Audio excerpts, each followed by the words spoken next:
Audio? Okay, excellent. I'd like to call the meeting to order. This is the School District of Waukesha Full Board Meeting. It's February 11th, 2015.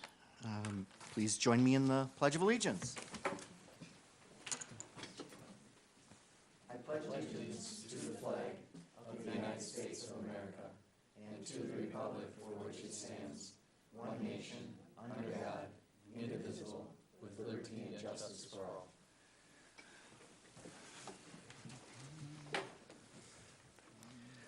So will you please call the, or has the meeting been properly posted with, Yes. and will you please call the roll also? William Baumgart. Here. Barbara Brezink. Here. Steve Edlin. Here. Ellen Langell. Here. Patricia Madden. Here. Patrick McCaffrey. Here. Kurt O'Brien. Here. Karen Reinacek. Here. And Joseph Cole. Here. Typically, we like to start out with bright lights, but we don't have bright lights this month. And rolling into recognitions, it looks like we're delaying for a month, Chris? We're delaying it to next month. Okay, all right. So we're going to roll right into starting off our meeting with our representatives from South High School. Ellie and Melissa, do you want to come forward and tell us what's happening at South? Good evening. So we are starting the musical. It started during January, and students at South will be putting up a show in March 1920 and the 20th at 6:30, and in March 21st 2:30 plus and to 6:30. Sorry. And the musical this year is The Wiz. It's a little twist to it where it's a kindergarten teacher in New York. So I would like to invite you all to come.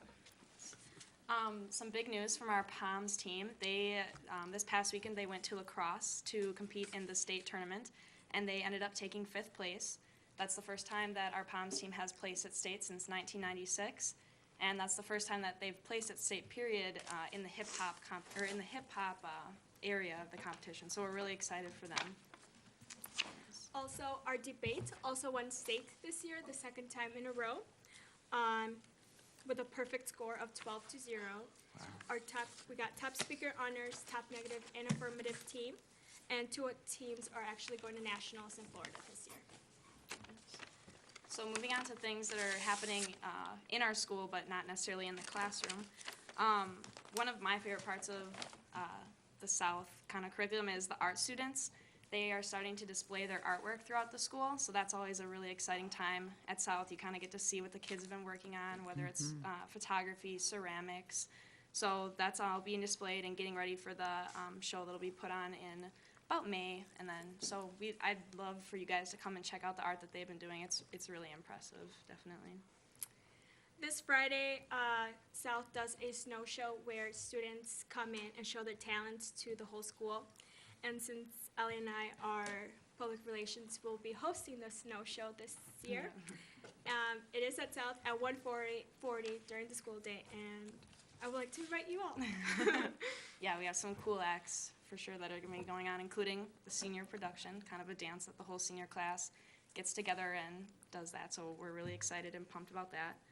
Also, in April, right before spring break, we're having our annual faculty versus students black shirts basketball game. So that's kind of a cool event. All the students pile in the gym and the students get to take on the staff. It's a pretty hyped up event. You get to participate in it by entering your black shirt box. So yeah, I'm trying to get in the game. It's going to be a pretty fun event, always is. This time around the year, upperclassmen start to begin to register for AP exams. So during the classes, teachers are starting to review things we learned at the beginning of the year. They start giving us old AP exam questions and start timing us and start preparing us for these exams. Yeah, and they're definitely emphasizing, finish the year strong, especially for us seniors when you might get caught up in the whole college thing. They're definitely pushing us to finish high school strong, so that's good. Also, some exciting news, our AVID program. So far, they've raised $450,000 in scholarships for the senior class, and that includes 3 kids that are going to UW-Madison on full rides. Wow. So we're very happy for them. Yeah, do you want me to do it? All right. As seniors, some of us choose to roll in AP English 12, and one of the projects that we always do is the senior project, which is either a research paper, literature, creative writing, and it has to be at least 15 pages long, and we work on it full year. And one of the topics that I'm doing is the arts in high school. So what I've been doing is I've been shadowing the drama teacher, Mrs. Richards, throughout the whole musical progress and noting things, and I will be writing about it in my paper. Yeah, and then I'm doing kind of how school rivalries, specifically North, South, and West, can sometimes have a negative impact on the community, and kind of going with the psychology of pride along with that. So I'm going to talk about that, and then to kind of eliminate that negative effect on the community, I'm hoping and I'm working on putting together a powder puff tournament, which is girls flag football. So we'll bring all 3 of the high schools together to compete for probably a trophy, but it'll be all the money that is raised will go to a charity, and it'll just be about building up each other's schools and just getting together to do something positive when sometimes we can get caught up in our rivalries and not always have that positive effect that we want to show Waukesha that we are good students. So that's what I've been working on, and I'm excited to see how that turns out at the end. So yeah, that's what's going on at South right now. Yes, it's been a great year so far. Finish out strong. And, yeah. Dr. Langell. Hi, thank you so much. And that debate, I know one of the young men on the debate team, and I was talking to him, and what a phenomenal achievement. I don't know, we should think about having him here. Not that we want him to do a whole debate, but I think it would be great. And they could talk a little bit about the topic and how they've approached it, you know, and I just think it'd be great because they're great. And it's such a super achievement. I just wanted to ask you real quick, where are you going next year, or do you know yet? I haven't been accepted to the college I want to go yet. I want to go to Madison, but my second choice is Carroll. But I'm either choosing between OBGYN or marine biologist. Oh, wow. So more towards marine biologist. Yeah, I'm still looking at a couple schools, but I think I'm leaning more towards Loyola University in Chicago to study public relations and advertisement. Wow. So I'm very excited about that. Mr. Baumgart. Yes, I want to compliment you on your 2 themes that you're working on, the arts in high school. Wonderful, because you have a garden to work from here in Waukesha. So positive on that one. And I think your observation of the possibility of rivalry in our schools is true. But what we really want to accomplish in our high schools is the fact that for the community, all 3 of them are strong contributors. So I really appreciated hearing the 2 themes coming out because they're very relevant. And I would like to ask you that when you're watching that faculty-student game, if they start cheating again on the faculty side, you let us know. Would you? Okay. I will definitely have to bring that up. Mrs. Brezink. Yes. I'm really excited about the scholarships in your AVID program. I think I'm very partial to the success of students in that AVID program. And I just think it's such a wonderful opportunity that lots of other schools don't have for kids to go to college. So I think it's wonderful. And then I just wanted to say it's kids like you that make South such a special school. So thank you for being here and for all of your involvement and for your school spirit. There happens to be a gentleman in the back that's smiling at you. Could that possibly be your principal? Yes, yeah. Tim, Thank you. Tim, how many years has AVID been in place? Is it 5 now? This is going on its 7th year. 7. Oh, my gosh. Wow. I guess I got to go back to math. It's off a little bit. Yeah, it's been a very successful program. Sure I has. would, anybody else want to? I would strongly suggest going to South to look at the artwork as you had. It is fantastic. It's going on during the play. At least it's been that way in the past. So you can do both things at once. You can go to the play and just come a little bit early and stay late and look at all the various art that our students have done. It's phenomenal. Some of the things I just are like, hey, I would buy that. Yeah. So I would highly encourage that also. Thank you so much for Yes, letting us thank know you. what's going on at South, and we'll, I think, see you one more time Yep. this year? Mhm. Okay, thank you. Thank you. Thank you. At this time, we're at the point where we'll have our citizens address the board. And as past practice, we limit the time to 3 minutes for people to speak in order to hear from our community and get on with our agenda at hand. Barbara Zink will signal the speaker 2.5 minutes in order to wrap up your last 30 seconds. We expect all speakers to honor our time limit, refrain from using any inappropriate language in any manner, and to be respectful in their comments. Speakers who do not meet these expectations may be prohibited from speaking at future Board of Education meetings. We also expect that the audience will be respectful of the speaker and of the Board of Education and refrain from responding with verbal comments, cheering, applause, or other behavior that would detract from the meeting. Also, at this time, if you would please silence your phones, we would appreciate that. And we do have one speaker signed up this evening, and that's Paul Reese. I'm Paul Reese. Talking today about a fresh grade report from STEM Randall Elementary. We got the report, it's an email that you get, and it has incomplete sentences in it. That you hear a sentence. Personal responsibility, I can show personal and social engagement that allow, and that's the end of the sentence.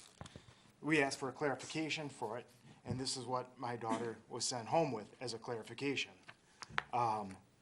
It was just the exact same thing. They never finished their sentences. They never explained what's going on.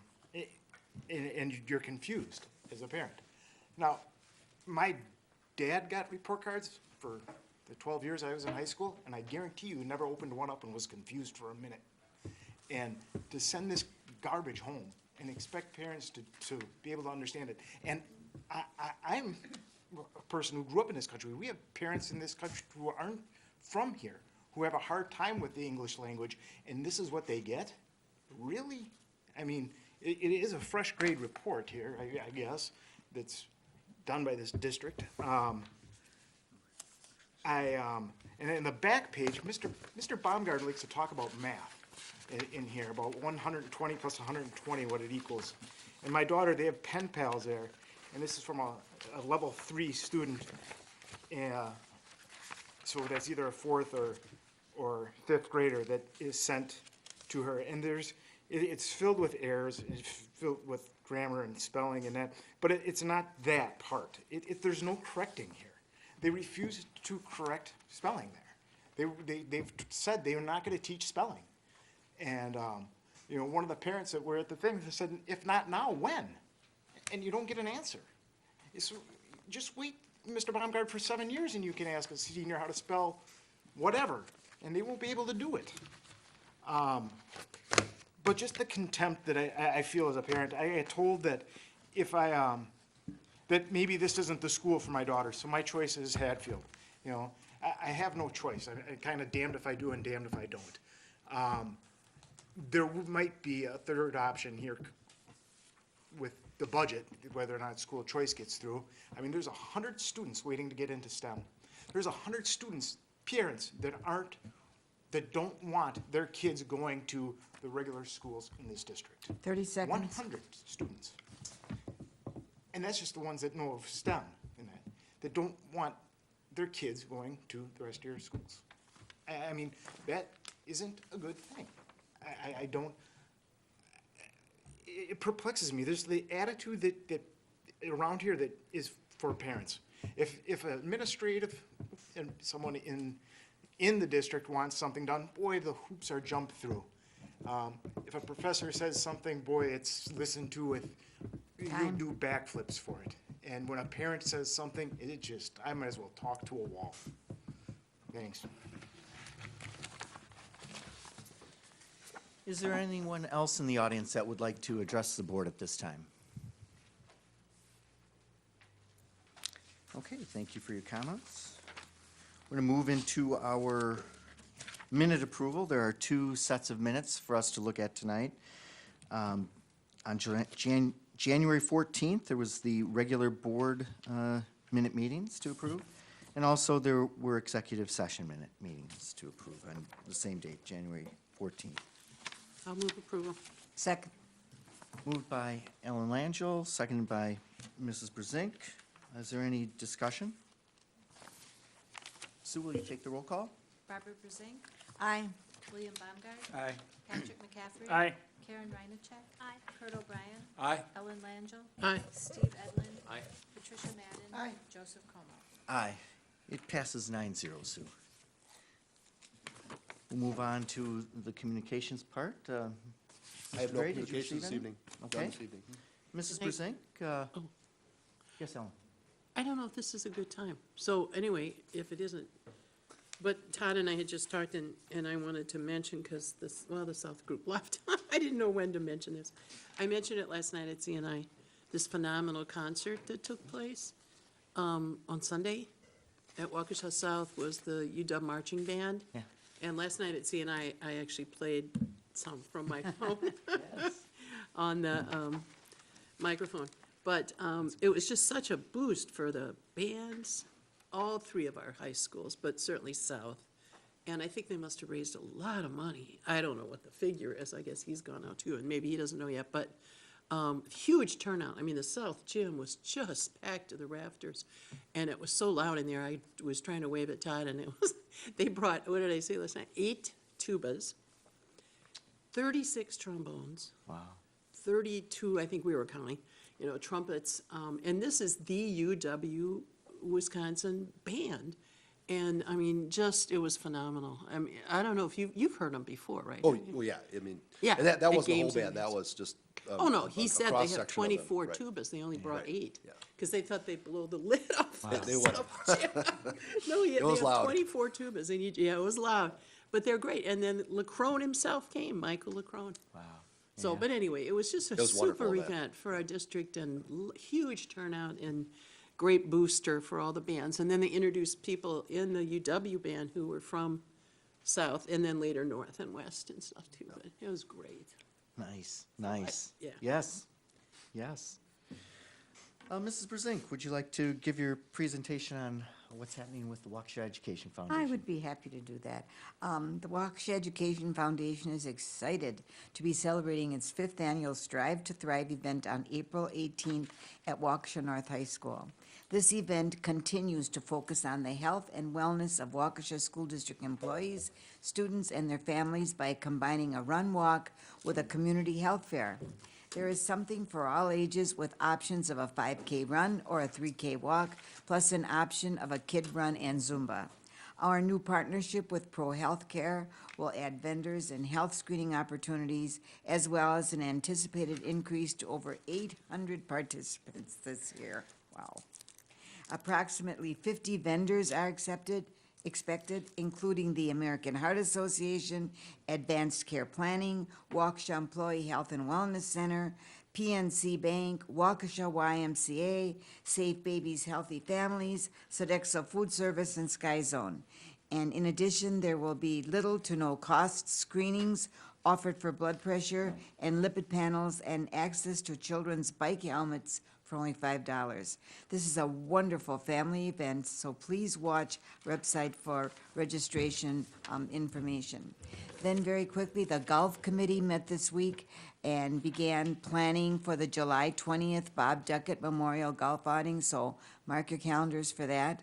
Last year, 85 golfers participated in this fun event at the Legend of Merrill Hills, raising approximately $12,000. This year event promises to be bigger and better. So check the WEF website in the near future for more information on sponsorship, opportunities, donations, and online registration. And lastly, each spring, the WEF solicits grant applications from teachers, administrators, and staff with proposals for programs for the following school year. The grant committee is finalizing the details for this year's grant project, which will begin in early March. We encourage district faculty and staff to consider preparing a grant proposal using the form available on our website.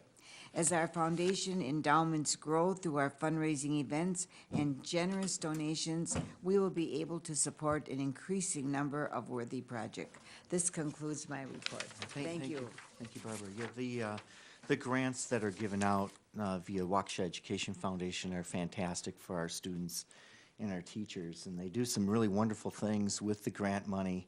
And that's really the whole focus of the Waukesha Education Foundation, is to provide those opportunities for our students. So, and that gets shown off at the Celebration of Excellence, which is the third big event that they have during the year. So thank you for your report there, Barb. Thank you, Mr. Brown. Mr. Brown. And we'll move on to our Safety Committee report given by Mr. Baumgart. Yes, Safety Committee met this morning. Excuse me. It was reported that Joe Cook has met with all the principals to introduce them to our new crisis response binder and its contents. And he has explained to them that this will be reviewed annually in August, and soon we'll be reviewing the same material with the SROs, school resource officers. Another item, as always, we reviewed the student and employee accident reports with no unusual incident trends to be noted. And lastly, though the school nurse was not there, we had a report that there was only one additional case of whooping cough in our district this year, and we are not experiencing any measles problems at this point. I mean, there might be some out there, but it's way under the radar, so. That's good. Good news. Want to roll right into the charter schools? School report. Just a few items in the reporting from the charter schools. Summit View, one of our magnet schools, reported that a team of the Summit View staff have registered for and are selecting sessions at the Kennedy Center's Arts Integration Conference being held in Washington, D.C. in July. This select international conference only has 200 participants in the world, so we're lucky that we're going to have some of our staff represented at that. East High School, there's a need to amend the contract for the use of the new name. I'll be covering that in the next item on our agenda. eAchieve reports more eAchieve students completed their first semester courses than ever before. Also, that enrollment is moving right along, currently at 620 with another 30 applications we've recently received for immediate enrollment that are in various stages of being processed. And relative to our pilot on the elementary level, we continue to receive excellent feedback from our parents about what is working well and things that could be improved in our elementary school pilot. Excuse me. And relative to STEM, Saratoga and STEM Randall, you'll be receiving a extensive list of their activities in your Friday packet. I'm not going to go over all of those in this meeting. It's all good stuff, though, it really Well, is. and thank you for putting that together for us, Bill. Oh, that's all right. Because there's always a lot more information than what you're sharing here. Yeah. And the next item, actually, item K, is kind of like deja vu, I'm thinking. Yep. Why don't I'll you, roll right into that. yeah, why don't you address that? Yes, item K on our agenda there. Earlier this school year, Harvey Phillip Alternative School, charter school, changed locations to the White Rock building. With that change in location, the governance board and staff recommended a new name for the Harvey Phillip Alternative Charter School and changed it to the Waukesha East Alternative School to reflect the expanded mission of this school as well as the location change. You should also have on your desk, just for reference point, you should have a copy of the amendment that we will be conducting, that we'll be voting on momentarily. Again, we've already moved forward with the name change. DPI is in agreement with it. In fact, it was DPI that called and says, wait a minute, you got to remember to change your contract. And just all we're doing is changing the wording in the contract from, as it says here, from the Harvey Phillip Alternative Charter School will be replaced with the Waukesha East Alternative School, and similarly, the HPACS will be replaced with Waukesha East Alternative School. Therefore, I move for a simple change in the Harvey Phillip Charter contract to reflect the name Waukesha East Alternative School. It's been So move. moved by Mr. Baumgart. Is there a second to that? Second. Second by Mr. McCaffrey. Any discussion? It's just a technicality, is all it is. What it is. Yep. Sue, will you take the roll, please? Steve Edlund. Aye. Karen Reinacek. Aye. Barbara Brazing. Aye. Patrick McCaffrey. Aye. Patricia Madden. Aye. William Baumgart. Aye. Kurt O'Brien. Aye. Ellen Langell. Aye. Joseph Como. Aye. Passes 9-0. Mrs. Theedy now can be at rest and not be nervous about this. It's official. That's right. All right, thank you. Yes, Mrs. Mr. Brazing. President, I'm wondering if this beautiful booklet that we have on our desk goes along with We'll be talking about that in my report. something that Yes. Mr. Baumgart said. Oh, Okay. okay. Yeah, we'll be talking about Wow. this report, too. Great stuff. Wow. Thank you. If you can wait just I 5 can wait. minutes. Wow. We'll try and get through the consent agenda really quickly. Okay. Lori, do we have any gifts that we received from the public? We do have one to report this evening. $750 was donated to the Aquatic Roots Program at Waukesha West High School by the Spring City Garden Club. This gift will be used to maintain, supply, and provide educational opportunities for students in that program in the aquaponics greenhouse at West High School. It was very generous. Your agenda includes various categories for approval. If any board member wishes to have an item set aside for separate consideration, you'll have an opportunity to do so shortly. There were no expulsions to report on it this last month. And if you would like to have anything set aside for separate consideration, please so indicate at this time. Okay, seeing none, Mr. Edlin, will you please present the consent agenda for approval? Thank you, Mr. President. Earlier this evening, the Human Resources Committee approved of 16 retirements, 3 resignations, 1 leave of absence, 3 teacher contracts, and 43 administrator contracts. The information was provided in your packet and an addendum was placed at your desk. Mr. President, I move that the consent agenda be approved as amended. There's a motion. Is there a second to that? Second. Second by Ms. Madden. Any discussion? Okay, Sue, will you take the roll call on the consent agenda, please? Kurt O'Brien. Aye. Patrick McCaffrey. Aye. Steve Edlund. Aye. Ellen Langell. Aye. William Baumgart. Aye. Patricia Madden. Aye. Barbara Brazing. Aye. Karen Reinacek. Aye. Joseph Como. Aye. Passes 9-0. Mr. President, that concludes my report. Thank you, Mr. Edlin. We'll roll right into the superintendent's report given by Mr. Gray. Okay, first, some good news. We have 22 students from the 3 high schools, DECA and FBLA programs that made it through regional competition and will be attending state competition. And there's a lot of names here, and we'll be providing that information in an upcoming board update. Badger exam, you've heard it's been in the news a lot. Are we going to have it? Aren't we going to have it?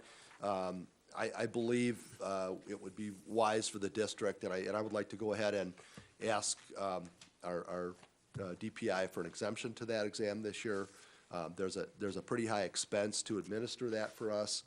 We believe it's a one-and-done type exam. I've also talked to a number of our area legislators who would also assist us in achieving an exemption. We don't see the purpose in going with this exam that still has some bugs to work out, and we're basically about 6 weeks from going into it, and we don't know what purpose it's going to serve. So with that in mind, we will be asking the DPI for an exemption for this year, as I know many other school districts will be, as I was informed today by legislators that there may be some legislation delaying it for a year because it's got some serious bugs to be worked out. Charter magnet school brochure. I think this is a perfect example. I mean, there were comments tonight about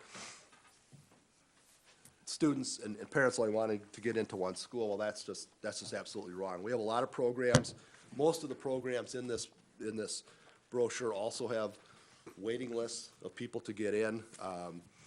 And by the way, we have full school choice in this district. If there's a seat in a school that's available, you can go there. We don't necessarily tie anyone down to any one particular school. We have full school choice, which I'm pretty proud of, given the size of the district we are, and there's not many districts that do that in the state. But that is out there as well.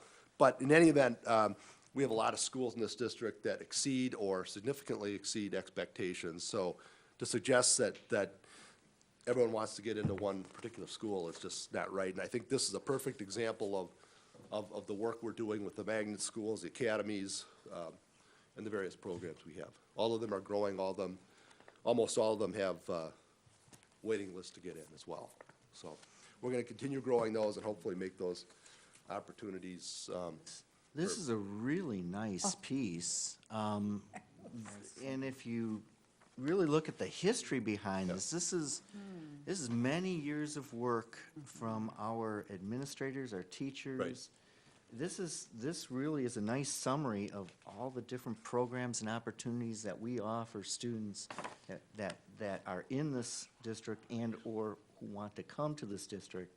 This is a great piece. Right. I don't know if we've ever had a piece where it brings it all together and says this is really. Yeah, and I need to thank Mary Jo King who put the work into this to compile all the information for this. But I think it's necessary as we go into probably a new climate with competition with charters and magnets. We need to make sure that people know what we're doing and the fact that we have these programs available. So we're gonna compete. We're not gonna go down without a fight. Well, this is a very important piece. Yeah. Mr. O'Brien. Yeah, I mean, what I like about this piece is how it, with each school that it highlights. Right. If it brings up a case story about a teacher and a student and a little bit about the school. Right. I think that kind of tells the whole story about what our schools are about. You know, it's the school, it's the teachers in the school, and the students that are there learning from the teachers. Right. And learning from each other. So we've always looked for something in a district that kind of tells a positive story about the district, and finally, this is one that is very impressive, so. Mrs. Brezink? Yes, how are we going to get this out into the hands of the community? I don't know, hoping the Freeman could deliver them all. I don't know. We need to work on that piece. I mean, some of our, City Hall, public libraries. Okay. Carroll University, some of those places where parents might meet and see these. So we're gonna be working on that. We've just printed a few of them at this point, but we will be printing more to get those out as far, and to act as promotion and advertising for the district. Well, isn't it open enrollment right now? It is. Until? They extended the date. I want to say it's sometime in March. I don't know, Joe, do you have a deadline date on that? I believe it goes into the third week of April. I Oh, do okay, too. yeah, I thought it that's was right, okay. April. Well, we should get Yeah. these out Right, ASAP right. because now is Yeah. the time Yeah. that people make decisions about where their kids are going to go to school. This is an absolutely stellar piece of information about our school. I've never seen anything like this. Boy, does this make our district look great. Yep. Wow. Yeah. Mr. Bumgart? Oh. She asked it. Oh, okay. Dr. this- Langell? This is too good to sit on our shelves. I don't want to see him sitting there. That's right, I don't either. Just a question in mechanics, who did the graphic Oh, art it's layout and who did the beautiful. printing? Do you know? I don't know. Pete Kennedy helped us with it. Okay, He's now working for the Freeman. yeah, He's yeah, I working know. Some Yeah. freelance. He helped us with it, but I don't recall who the printer was. I'm just wondering.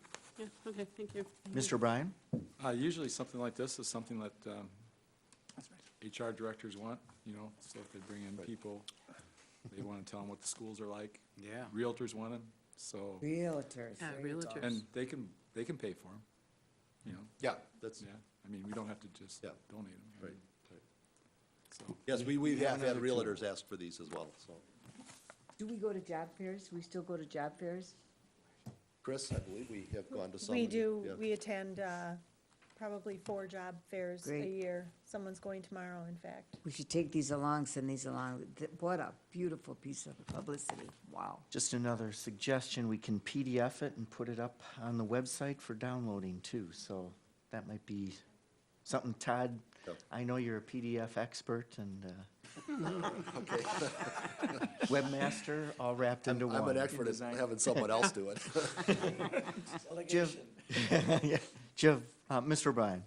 just one question, Todd. I mean, one of the things I'm surprised about is because we normally don't, because of the issues involved, we normally don't get to use students' names and promotional stuff. Were we able, is there a way of doing that? There must be. Yeah, otherwise you can get releases. You got I mean, releases for all that? I know one of the young men here knew what was, this picture was taken and what it was gonna be used for. I haven't talked to any of the others, but, I think they're aware of what. Yeah. I wonder if we could do the same for like eAchieve. It's really one of our more, They do have their own individual advertising, that goes out. but getting releases from the kids and the parents for kids that Yeah. have attended there in the past. Because Right. they have quite a pretty amazing roster of graduates from eAchieve that Yeah. aren't well publicized, unfortunately. So, Well, it is included at the end, but. yeah, but But I it's- know what you're saying. yeah, when you're trying to market something like that, it's a Yeah. good idea to have it, so. Todd, do you have other things to Just report on? one more piece, continuing on with great programs. I was at WCTC today along with Mark Hansen from Elmbrook, Jody Landish and Amy Lang.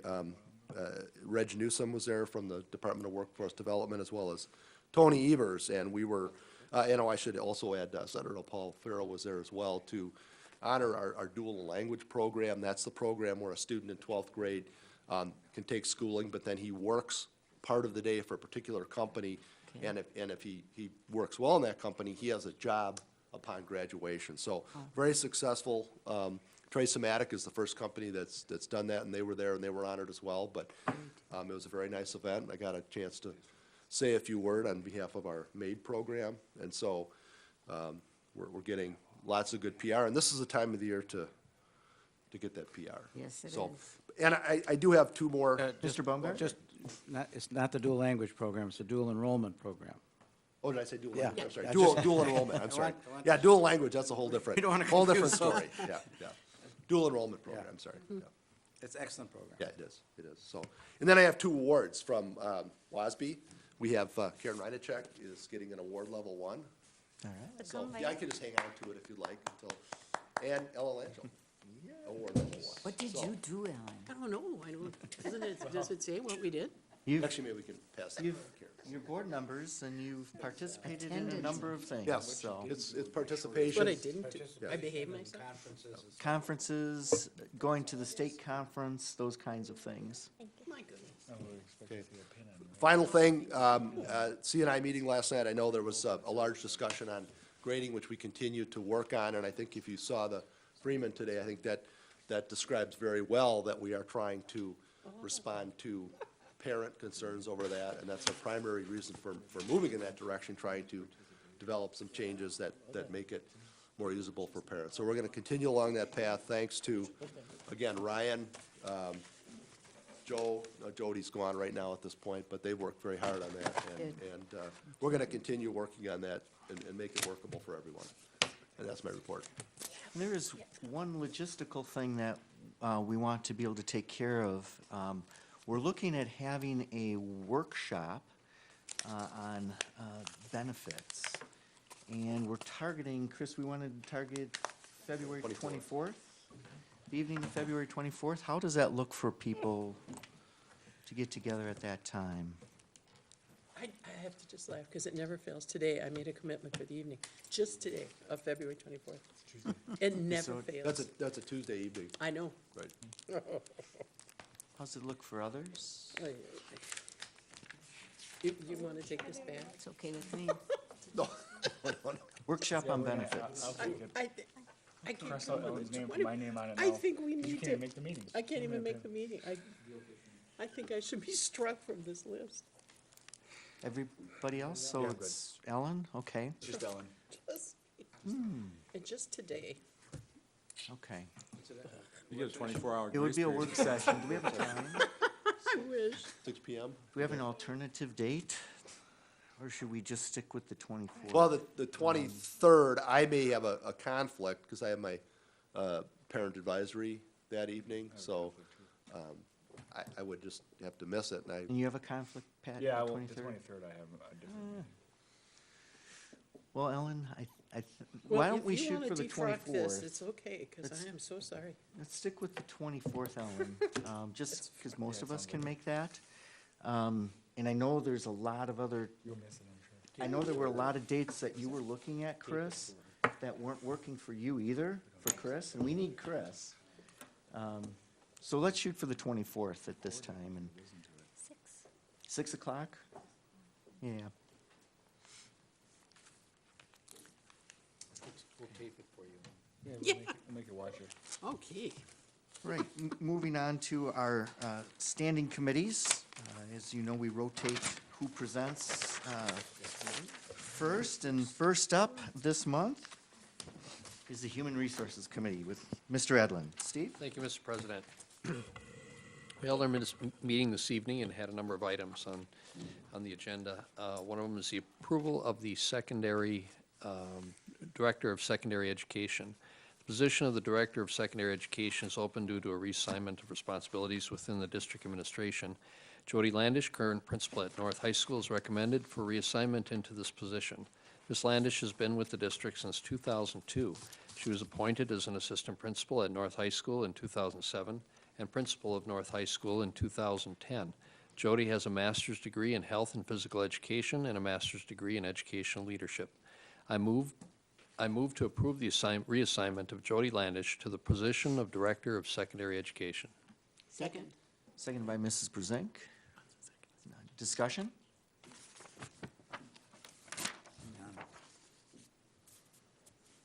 Ms. Madden? Well, all I'll say about her, she's been exemplary for our district, and I'm sure she's gonna do a wonderful job there, but North is sure gonna miss her. Yeah. All right.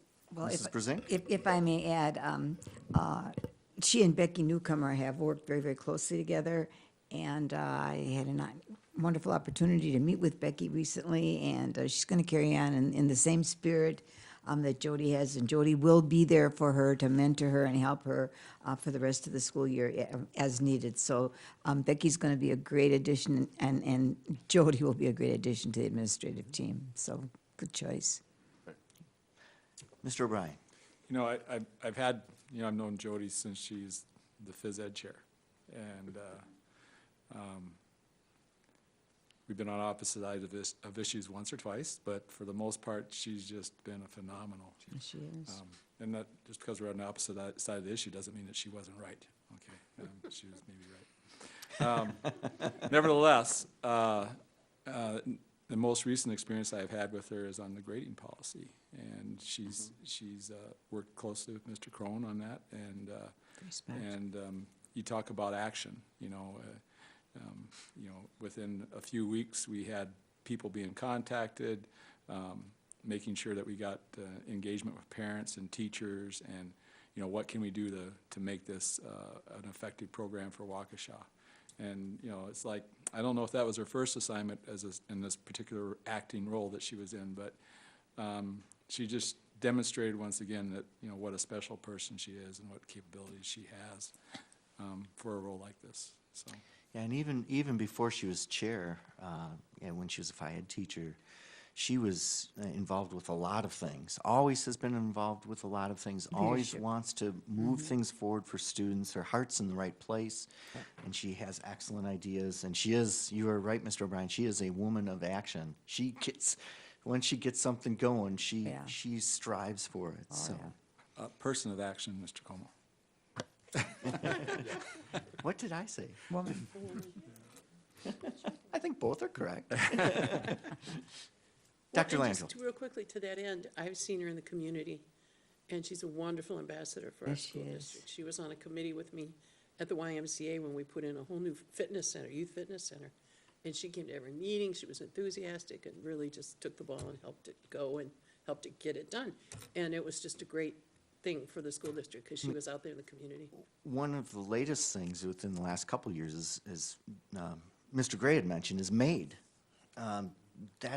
There's a huge amount of effort that went into that and coordination, and, you know, Mr. Gray, you can attest to the skill and the talent that's needed to really, you know, pull something like that together. And obviously working with a team, it wasn't just her, but there's a lot of cooperation, getting people. She definitely kept it going and moving in the right direction. Yeah, yeah, so, Mrs. Brusink. Just as an aside, I think you know that Jody was an absolutely outstanding athlete at University of Wisconsin-Whitewater and recently was installed into the Hall of Fame for basketball. So, I mean, wherever she's been, she's always been outstanding. So I'm proud that she's part of our team.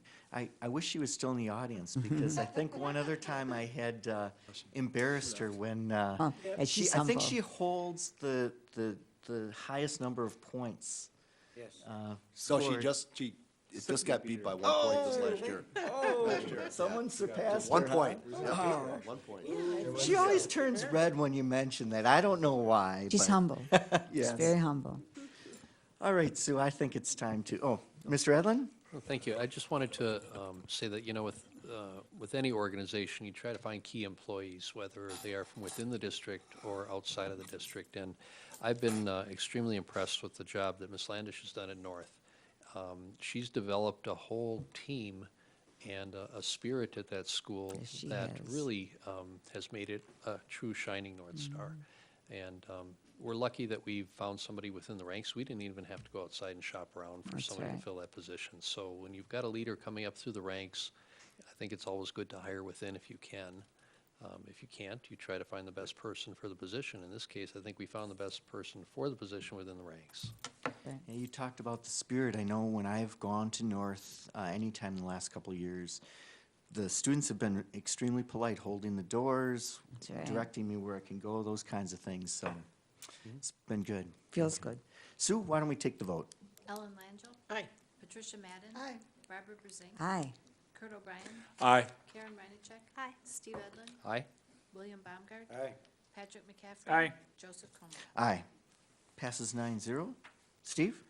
Thank you, Mr. President. The next item on our agenda is the approval of the principal of North High School, and that would be to be replacing Ms. Landish. The position of the principal of North High School is open due to the reassignment of Jody Landish. Rebecca Newcomer, current assistant principal of North High School, is recommended for the reassignment into this position.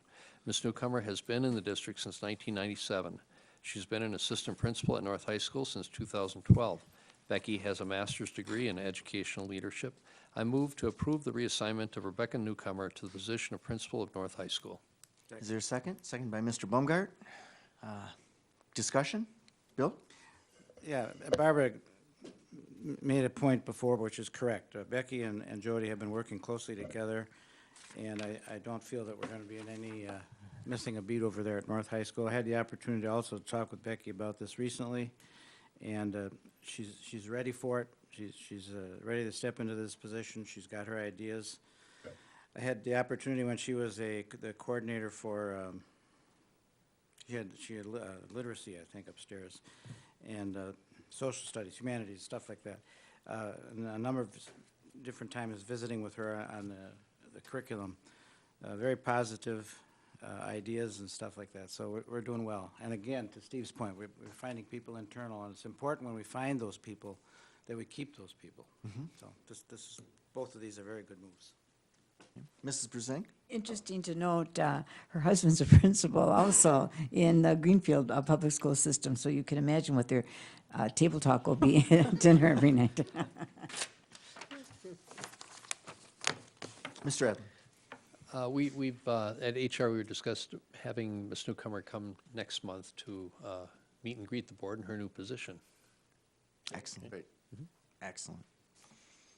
All right, Sue, let's take the vote. Karen Reinacek. Aye. Ellen Langell. Aye. Patricia Madden. Aye. William Baumgart. Aye. Barbara Brusink. Aye. Kurt O'Brien. Aye. Patrick McCaffrey. Aye. Steve Edlin. Aye? Joseph Como. Aye. Passes 9-0. Sue?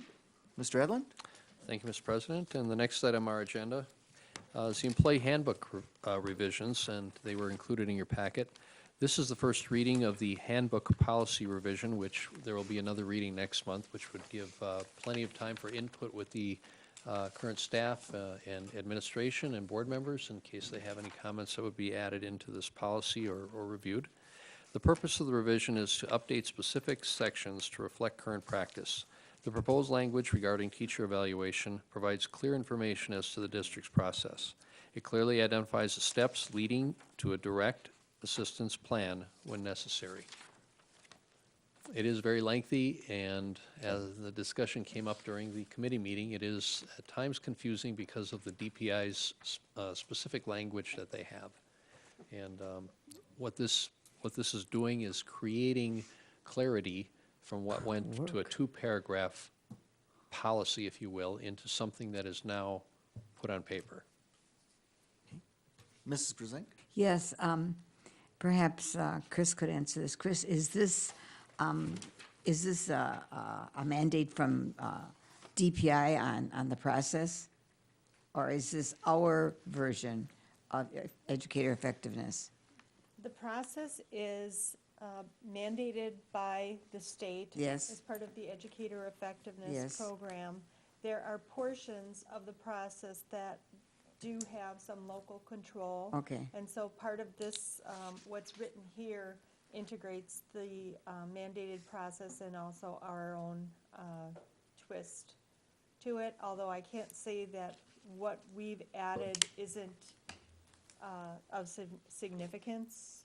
And please don't ask me what is our process versus the other process, because we've been integrating them for over a year and a half now, that I don't know that I could pick it apart for you. If I may, just say a few things.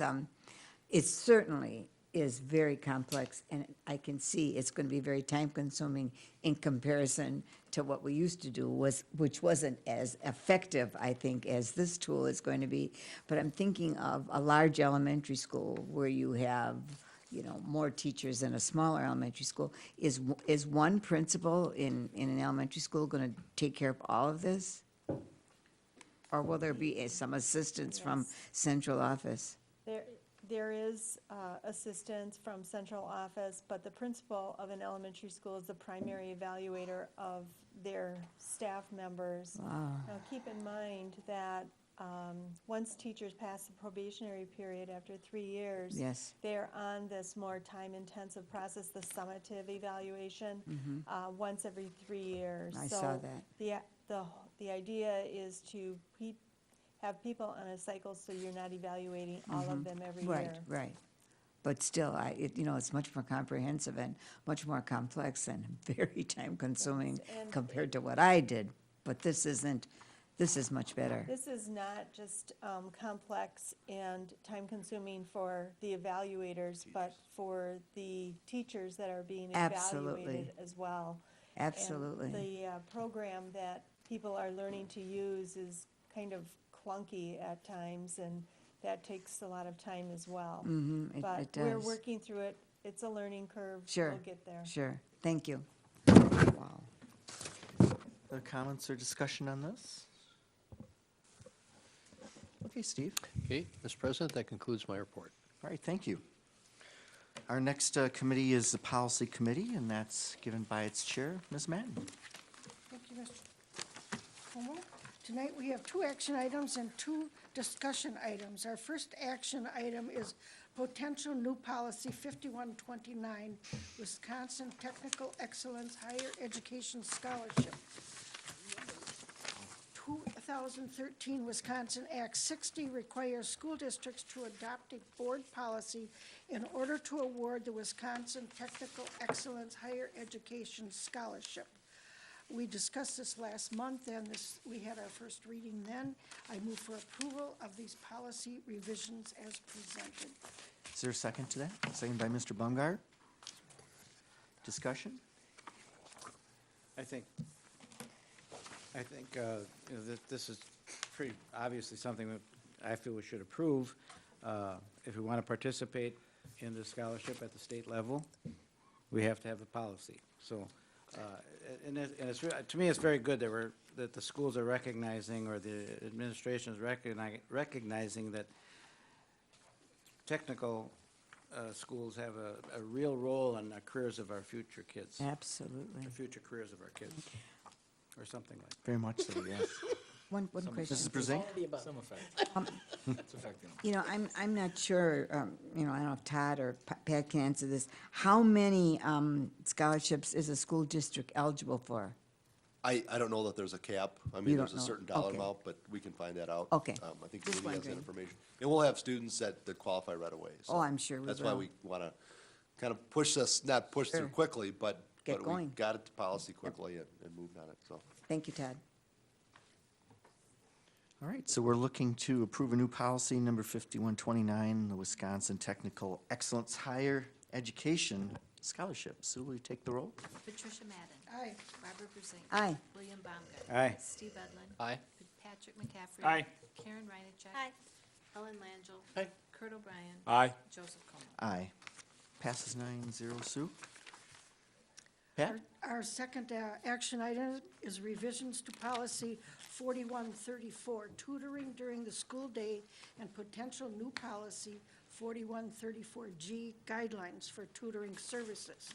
The current tutoring policy does not address tutoring for compensation, either within or outside of the school, and does not address the use of facilities or the potential for conflict of interest. Revisions to policy 4134 and the potential new guideline 4134G address these issues. I move for approval of these policy revisions as presented. Is there a second to that? I'll second it. Second by Mrs. Brezink. Discussion? Dr. Langell? Hi, Pat, I just had a question. I think I heard you right, but I might not have, because this looks like it applies only during the school day. Is that correct? No. No.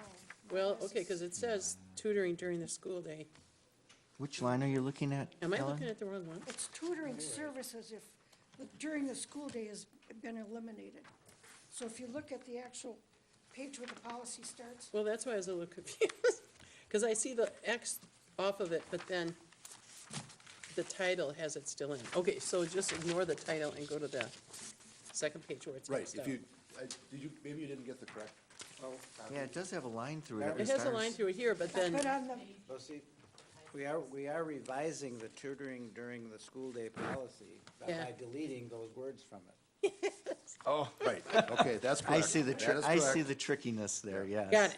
I just want to make It sure. will wind up without those words, It will, if Got it. passed. But it currently is, that's the current Yes. name of the policy. Okay, Yes. that makes sense. Thank you. Interesting twist there, yes. Okay, any other questions? X. All right. Sue, why don't we take the roll call vote on that? We're looking to add to modify policy number 4134, tutoring during the school day, and potential new policy 4134G, guidelines for tutoring during the school day. I have a question. The new policy also has that in the title, and it's new. It says, and Joe just said it, potential new policy 4134G, guidelines for tutoring during the school day. That's not the name of the policy, right? No, it's guidelines for tutoring services, is it correct? Yeah, I'm just looking at the title. Right. Of the agendized. Yep. yeah. So, Name. what are we really voting on? But it's new policy. What are we really voting on? Voting on the The ti- changes. The title, reflected. if we look at the policy itself, Got it. we are gonna take out of the title during the school day. Right. And actually, if you look at the guideline, I was reading, Right. summarizing from the Right. front page, which I Just want probably everybody to be shouldn't have clear. read from that page. Yeah.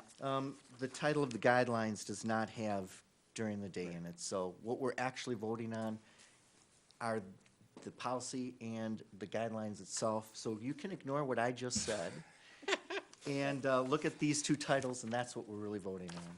Sorry about that. That's all right. Mrs. I don't know if this helps, but it's really for tutoring services after school, during the summer, et cetera. It's students that need above and beyond what the classroom teachers are already providing. Okay, That's correct. I'm assuming you're talking to me. And the idea is that teachers tutor during, that's what they do. They're That's right. teaching, they're tutoring, whatever you want to call it, during their workday, during the school day. that's right, that's their So job. It made more sense to me anyway to address tutoring outside of That's right. the day. Plus, there are a couple state statutes that would probably create a conflict if they were tutoring during the school day. Oh, sure, for pay, Right. extra pay, yeah. So are we clear on what we're voting on? Yep. Yes, Mr. President. Okay. All right, Sue, why don't you take the roll call? William Baumgart. Aye. Kurt O'Brien. Aye. Ellen Langell. Aye. Karen Reinacek. Aye. Steve Edlin. Aye. Patrick McCaffrey. Aye. Patricia Madden. Aye. Barbara Brazil. Aye. Joey McCombie. Aye. Next two items are discussion items. The first one is potential new policy, post-issuance compliance policy. Per district auditors and legal counsel, the district has been advised to adopt general policies for overall post-issuance tax and continuing disclosure compliance. The policy language was recommended by legal counsel. We will bring this item forward for the March full board meeting. Any questions on this or concerns? Dr. Langell? Well, forgive me, I read this through a couple times. I did too. And I don't know, I have tax lawyers in the family, and they write in gobbledygook. So, that's what, the way I see this. When you say post-issuance, don't you have to say, not you, but wouldn't a person have to say issuance of something? It's after you Well, it means issue. post-issuance of debt, long-term debt. Yeah, well, I just think it would sort of help to say. So you really You know, don't need the post-issuance policy of in what? place until after you've issued debt. So if there is no outstanding debt, there's nothing to comply with. So I think that's the No, I reference think it's what trying Ms. to make. Langel's saying is that there should be post-issuance, the words of debt. Yeah, just to add that for clarity, just a Clarity. clarification. I That would would agree. help, I would otherwise I gotta agree. talk to the people in my family about how they Non-financials, right. write things. Well, this is coming up at our next policy, so we will. Okay, definitely- just, Well, and this is a time for our board to weigh That's in right.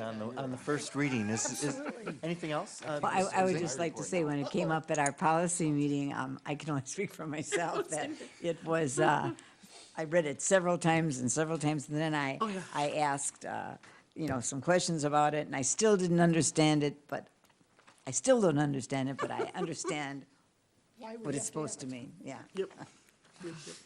Thank you. Any other my head. considerations for the policy committee on this particular first reading?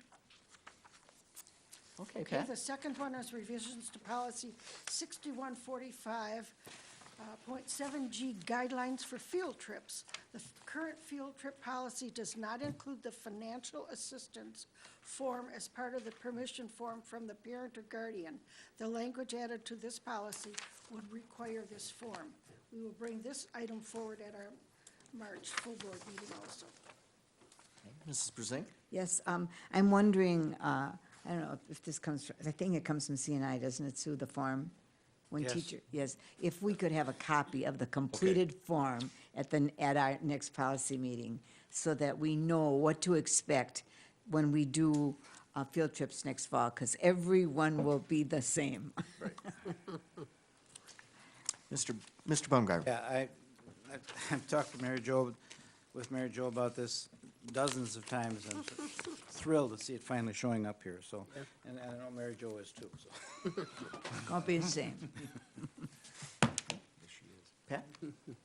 That completes my report. However, our next policy meeting is February 17th, And I'm gonna 2015. ask folks if they're interested in coming, please check beforehand, because the only thing we have right now is the words of debt to discuss for policy. So we may push that a week with some more things coming in. We'll be missing some people who next week, who have some potential policy items. And so I don't wanna hold a meeting to change One word. title, so. No, we could actually do that at an amendment. Right, correct, yeah. So that's the date, but if there's nothing tomorrow, when I check with my executive team, we'll probably delay it to later February, early March. Okay. Thank you, Pat. Moving on to Technology Committee, and that report is given by its chair, Mr. McCaffrey. Thank you, Mr. President. The Technology Committee of the Waukesha Board of Education met on Tuesday, January 27th. There were no action items on the agenda, but we did have 2 informational items and 3 discussion items. For your perusal, we put this in your packet. I'm sure everybody read it. It's very interesting stuff. We received our normal Waukesha 1 update. The 4th wave student rollout has begun and will be completed by the end of February. Wave 5 staff devices have been deployed, and Wave 5 for students is tentatively scheduled right now for fall of 2015. There was some talk that we may do it at the end of the school year this year in spring of 15, but educational effectiveness of that would be minimal because of the timing. So it looks like it's going to be in the fall of 15. And Wave 5 is the final Yeah. rollout wave. So we have come to the end of the initial rollouts, and now we will be working on keeping the devices moving forward. The tech department is starting to collect data on the deployments, efficiencies, and life cycle of the devices, and is also collecting student data on usage. A new tool that the tech department is bringing online to help with the iPads and instruction is a tool called Casper Focus. The tool will allow classroom teachers to better direct student learning by basically commandeering the device and directing what content is put on a device.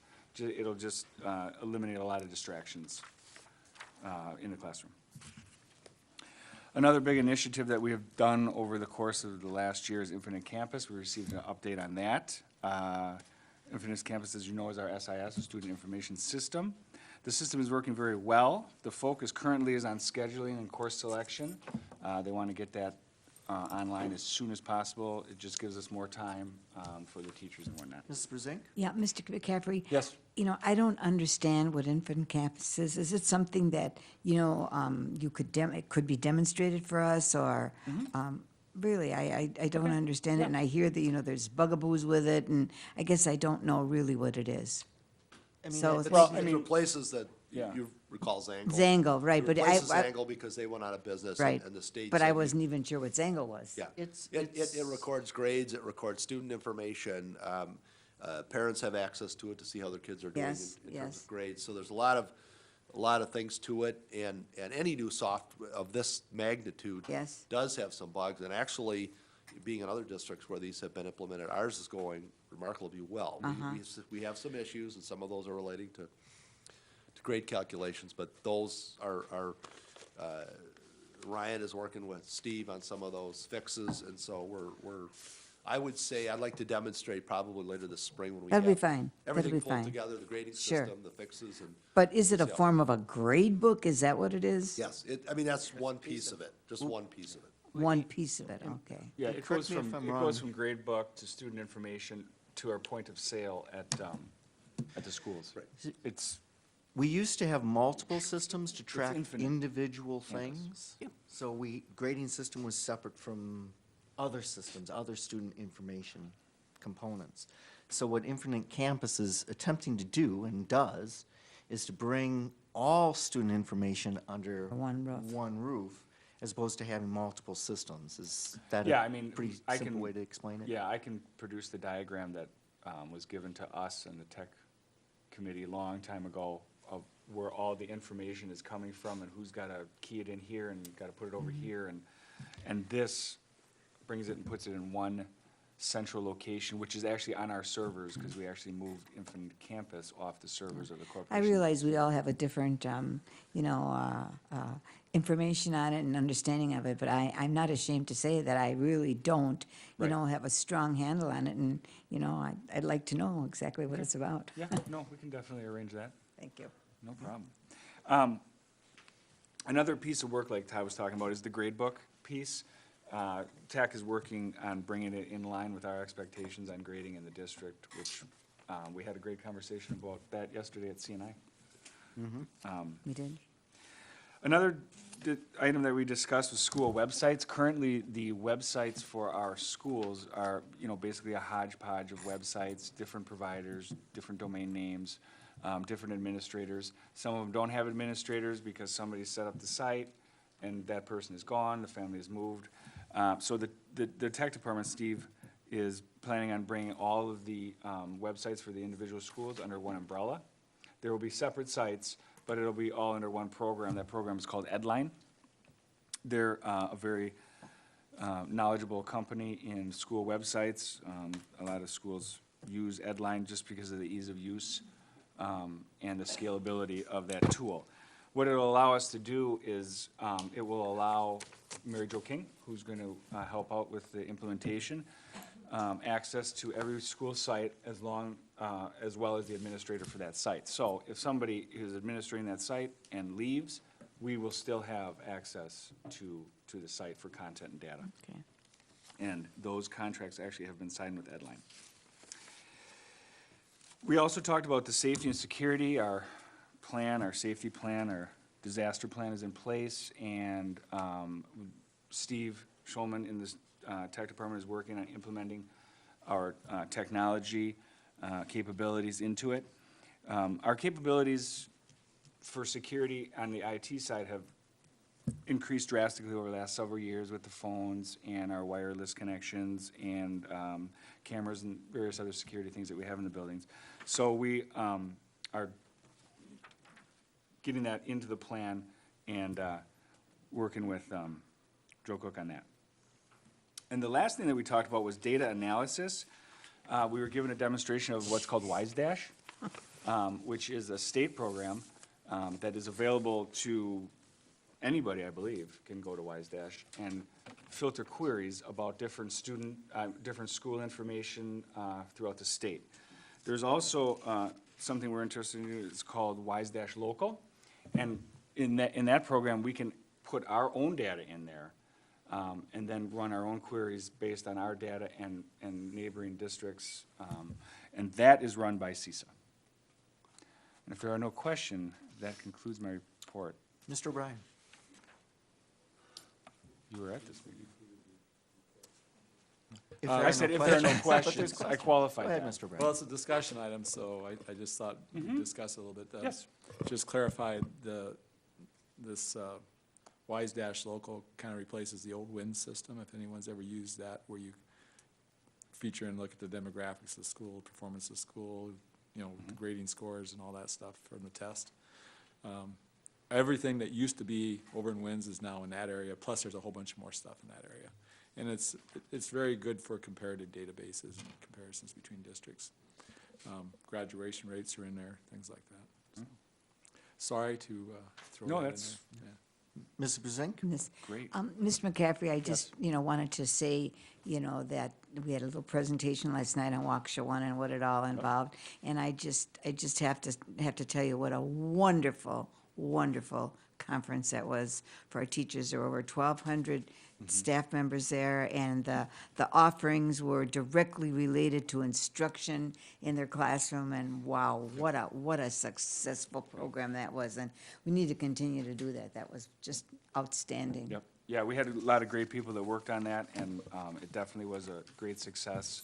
And the learning opportunities were second to none in that. That's in that right. feature. Thank you Yep. for that. That was the first year that we did that, right, Mr. Yeah, it's the McCaffrey? first year. They're already planning the second year for next year, so.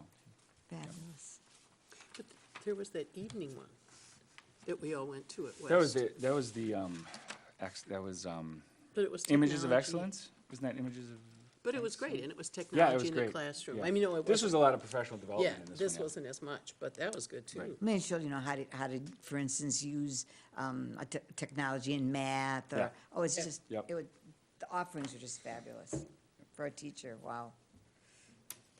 Anything else, Mr. McCaffrey? No, sir. Thank you very much. Thank you for your report. We'll move on to Finance and Facilities, given by Mr. O'Brien. Thank you, Mr. Como. Well, we had a few action items. The first action item was dealing with the Safe Harbor High Deductible Health Care Plan. This was a compliance issue. The committee was presented with a Safe Harbor plan for health insurance to address the Affordable Care Act requirements. The school district of Waukesha must offer an affordable minimum actuary value health plan by 7/1/15 to at least 95% of its full-time equivalent employees, or a penalty of $3,000 per incidence may apply for any employee who works 30 or more hours and has gone on the exchange to apply and receive a subsidy. The plan presented meets the minimum requirements for the few employees whose premium contribution levels would exceed the maximum cost requirements under our traditional plan. The committee approved the offering of a high deductible health plan that complies with the minimum requirements as defined by the Affordable Care Act, and I so move. Is there a second to that Second. motion? Second by Mr. McCaffrey. Discussion?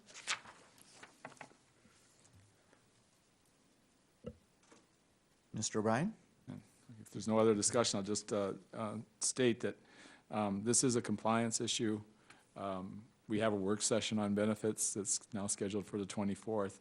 This really is not a plan that we're expecting any of our employees to take, nor are we expecting anybody in our administration or on this board to advise someone to take this plan.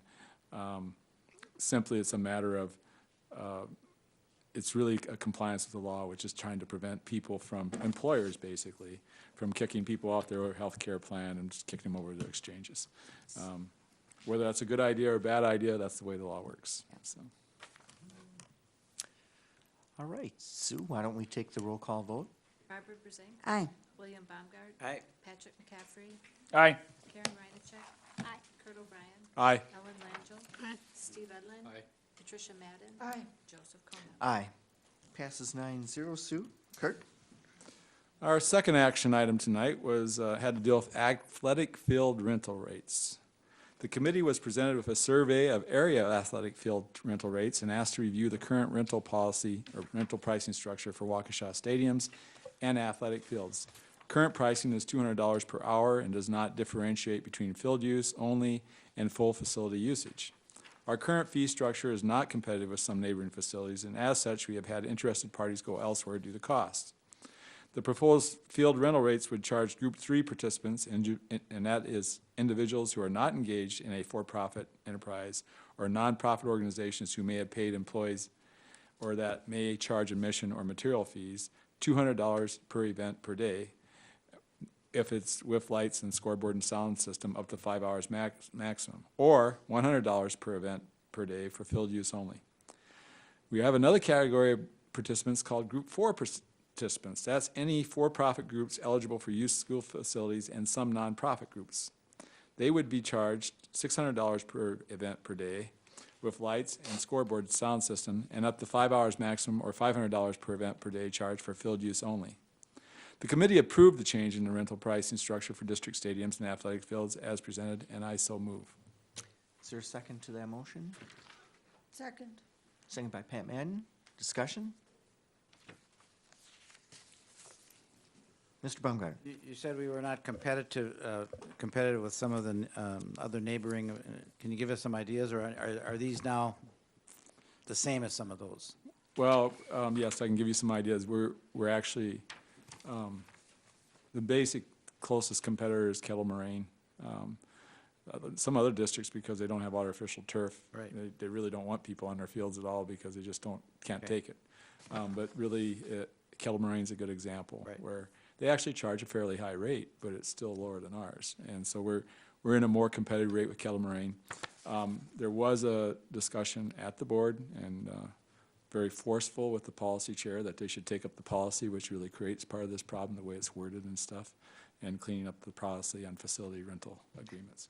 And I understand the chair plans to do that. Correct. Right. So this is really a Stopgap? stopgap measure until the policy as a whole gets adjusted. Thank you. Aren't those the comparisons on the back? Right, there's comparisons on the back of your, Thank you. on the back page there. I think we were at a per-hour basis, and now we're at an event. It was the biggest change.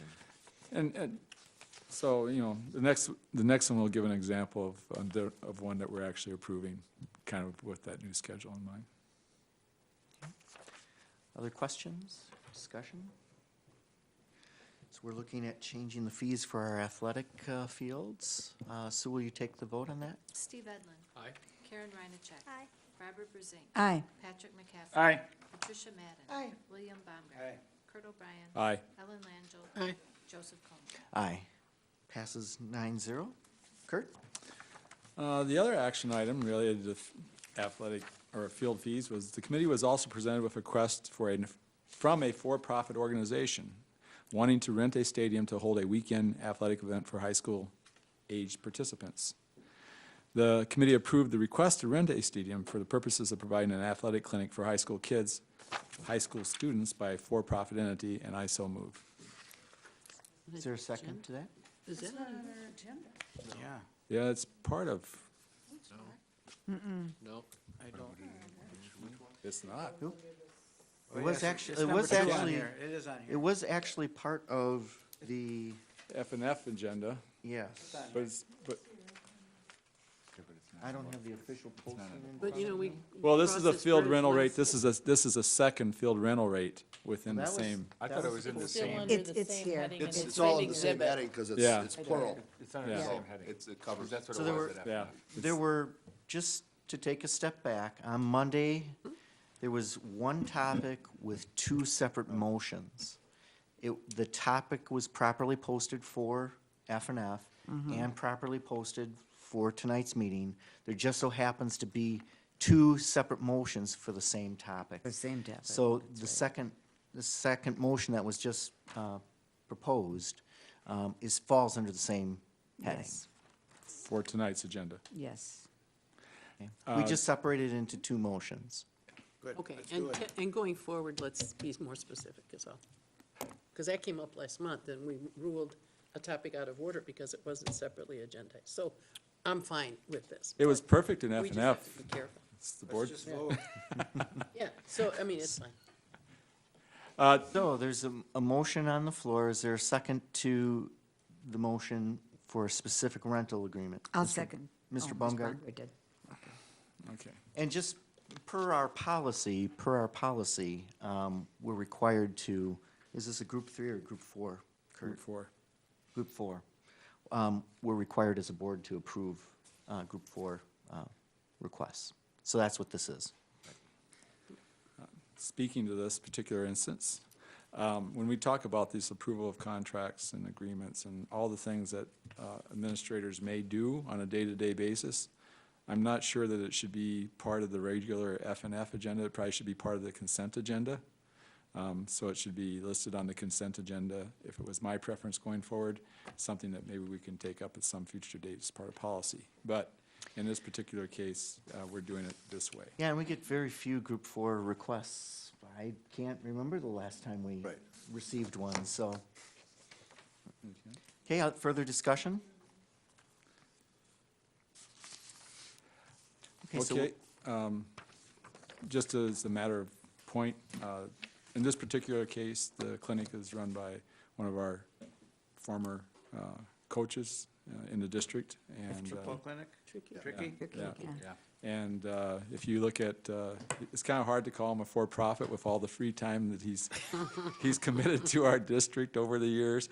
Or if he's been paid, it's been about 10 cents an hour as a coach, you know. So you certainly don't want to drive these people away with and plus, it's better to have these types of programs in our community, using our fields. It's really for the use of the kids, so. Okay, so we're looking to approve the rental agreement as presented. Sue, will you take the roll call vote? Kurt O'Brien. Aye. Patrick McCaffrey. Aye. Steve Edmund. Aye. Ellen Langell. Aye. William Baumgart. Aye. Patricia Madden. Aye. Barbara Brazing. Aye. Karen Reinacek. Aye. Joseph Como. Aye. Passes 9-0. Sue? Kurt, any information items? Yes, we have some information items. We actually have a budget. So we have our monthly budget report. The committee received the monthly budget report for our activity through January 2015. $41,059,032 was reported in the general fund revenue, and $10,319,675 was expended during the month. $1,119,028 was reported in the special education revenue, and $2,499,692 was expended. The district is operating in accordance with our budget projections. The district received its first installment of property taxes from municipalities for the 2014 tax levy, which represents 53% of the total amount levied as compared to 51% at the same time last year. The next information item is a budget update. The committee was updated on the 2015-16 budget production based on the governor's proposed state budget. Again, this is the governor's proposed state budget, and there could be changes.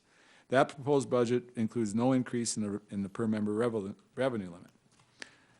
Outside of the capped revenue, the state proposed budget does not include funding for peer pupil aid for 2015-16. $150 per member based on the current 3-year average had been provided for 2014-15, which amounted to about $1,962,750. There is no such aid for the next year under the governor's proposed budget. Also, the district will not have a rental income from Pleasant Hill for next year. So there will be a reduction in rental income of $151,680. Overall, for the special general and special education funds, the available projected revenue, not including grants, for 2015-16 is anticipated to be $144,127,000, or $2.7 million less than the current year. So in the old days of budget cuts, this would be a $2.7 million projected deficit based on the current proposed budget from the governor. Activity at the state level will be monitored closely, and we will be reaching out to our representatives to raise our concerns over the reduced funding of public education. And one other point on the budget, we won't see a drop in our overall revenue limit because we have continue to have declining enrollment, we get a year grace period. But this extra $150 is where we get this big drop in the total budget cut. Correct, Mr. Gray? Correct. One of the reasons we're also looking at internal transfers, because that gives us a lot more flexibility in terms of managing salaries for the 15-16 school year as well. So now on to discussion items. We did have surplus property available for sale discussion. I guess that hasn't been discussed for a while. The committee was presented with a listing of properties currently available for possible sale. The district would like to create an RFP to be issued for realtor broker services, and a list of available properties to be assessed for disposal would be included. In your packet, you'll see a list of those properties. After discussion, the administration was directed to proceed with a market valuation for the surplus properties identified, and that the committee would review the valuations before proceeding with any proposed listings. The properties being considered are Pleasant Hill Elementary, the property of Pleasant Hill Elementary, the old Environmental Education Building, the farmland on Highway 164 South, farmland on Oakdale Avenue, a 1-acre parcel with buildings on MacArthur Road. If you'll recall, at one time we had 164 South sold, but we couldn't get it rezoned through the town of Waukesha. Where on 164 is it? How far south of, you go around the bypass, it's 59, 164, you come to the traffic light, and then 164. It's past I. It's East Oh, it's past I. Continues south of I. South of I, Not too much okay. farther south, but Okay. Farmland. Is it on the west or the Yeah. east side? on the west side, West, yeah. okay, I'll I have to think look it's when like I'm out there. 36, 38 acres, Before you go up the real about a steep third of hill. it's marshland. Pardon me? Right before you go up the real steep hill. Okay, all right, so it's south of I. At one time, it had a house on it. I believe we tore it down, and I think it also had a failing septic system. But the other one, the Gigax farm, that's what used to be referred to as Horsey Farm? Yeah, okay, It's farmland on Oakdale. yeah, that one I know, but I just didn't know where this one was. All right, thank you very much.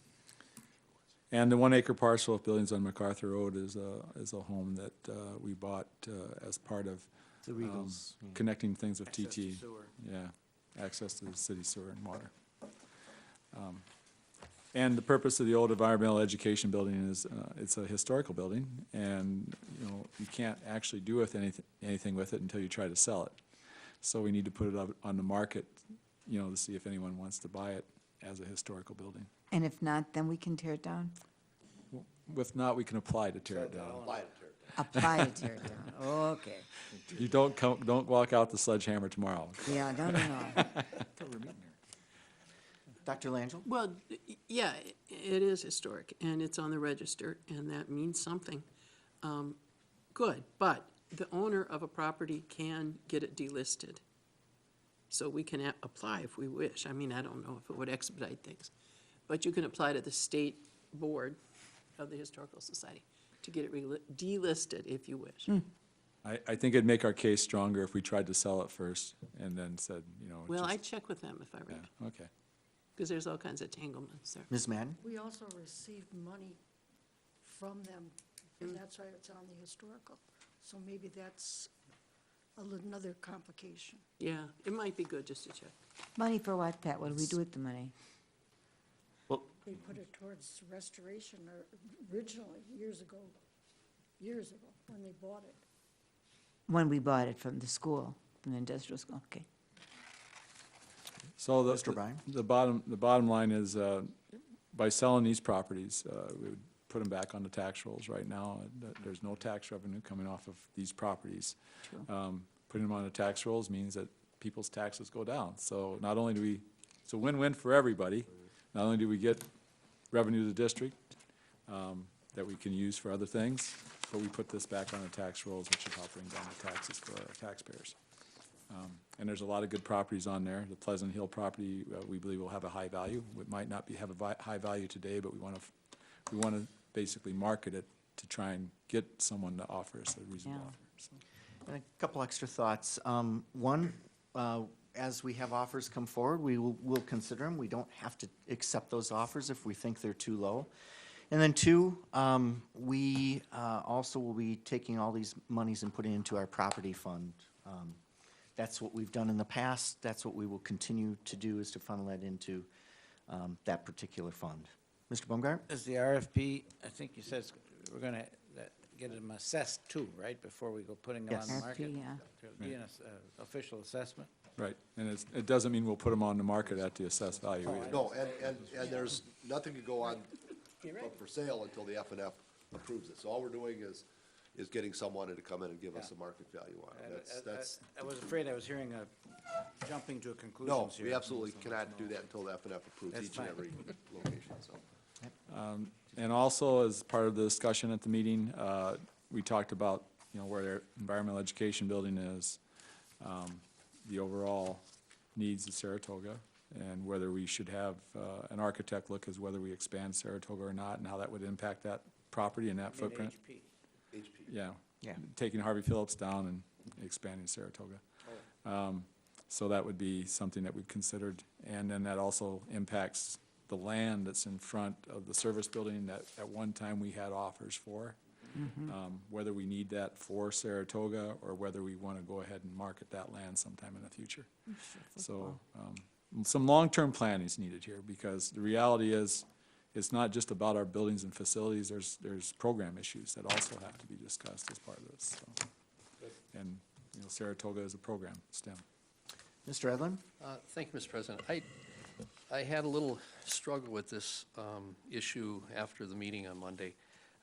It was a discussion item, and we actually gave administration direction to take action, which turned it into an action item.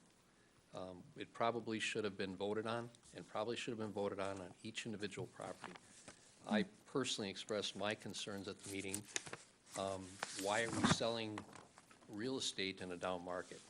I don't believe that that's the best value for the district, regardless of the values that come in right now. If the market turns around, we stand to lose money. I don't know what's motivating this.